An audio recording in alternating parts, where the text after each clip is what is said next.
તો હાલ જે રીતે આપણે જોઈ રહ્યા છીએ કે જે આ ભીડ છે તે સ્વયંભૂ છે અને લોકો જે છે ગણેશભાઈના જે પોતાનો જે પ્રેમ છે તે અહીં જે ગણેશભાઈ માટેનો છે તેના માટે અહીં આવ્યા છે તેવું તેમનું કહેવું છે. શું નામ છે તમારું? કર્મવીરસિંહ સરવૈયા. શું કહેશો કે આજે ગણેશભાઈને ફાઇનલી જામીન મળી ગયા છે અને અહીં એન્ટ્રી થઈ રહી છે, શું કહેશો?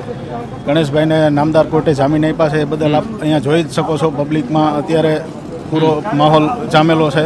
બધાની હર્ષને લાગણી, બધાને ગણેશભાઈને આટલા 3 મહિનાથી જેલવાસ જે હતો અને પહેલાં નોરતા નિમિત્તે માતાજીના પહેલું નોરતું હતું તે દિવસે જામીન મળ્યા છે અને એ જ દિવસે ગણેશભાઈએ ગોંડલ નાગરિક બેંકની અંદર વાઇસ ચેરમેન પદ તરીકે શપથ લીધા.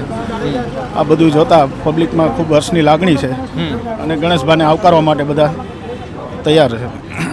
શું કહેશો આગામી દિવસોમાં શું આશા રહેશે?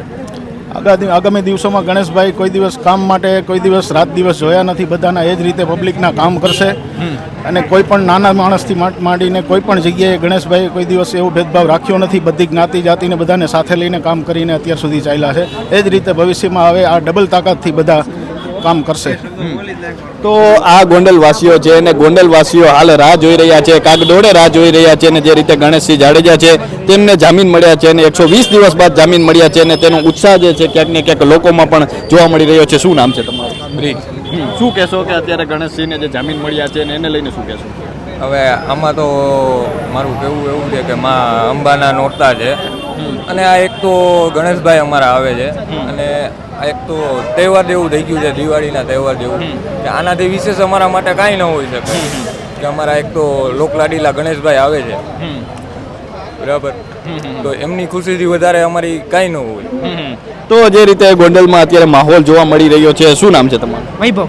શું કહેશો કે અત્યારે ગણેશ અત્યારે જે જામીન મળ્યા છે એને લઈને શું કહેશો? અત્યારે તો આ એક લાગણીનો પ્રસંગ એવો સૌ માટે કહેવાય અને આ સૌની લાગણી છે કે બધા એની રીતે આવીને જે સમર્થન દેખાડે છે.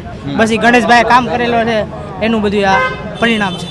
શું કહેશો કે આટલી ભીડ એકઠી થઈ છે એને લઈને શું કહેશો? આ ભીડ તો ઓછી છે, જેમ સમર્થકોને વધારે ખબર પડશે એમ ધીરે ધીરે સૌ આવતા રહેશે અને બસ એ બધાની સૌની લાગણી છે. આપણે કોઈને એવો મેસેજ નથી પેલા એવો કે કાંઈ નહીં, બસ સૌ એની રીતે લાગણીમાં આવીને આમાં એક ખુશીનો માહોલ અનુભવે. તો જે રીતે આપણે જોયું કે હાલ ગણેશસિંહ છે તે ગોંડલમાં જે રીતે ગોંડલના લોકો છે તે આતુરતાથી રાહ જોઈ રહ્યા હતા અને 120 દિવસ બાદ ગણેશસિંહને ફાઇનલી જામીન મળ્યા છે અને તેઓ અત્યારે ગોંડલમાં છે અને અત્યારે લોકો પણ જે છે ક્યાંક ને ક્યાંક ખુશીની લહેર જોવા મળી રહી છે. તો અત્યારે બસ આટલું, ફરી મળતા રહીશું વાત ગુજરાતી પર.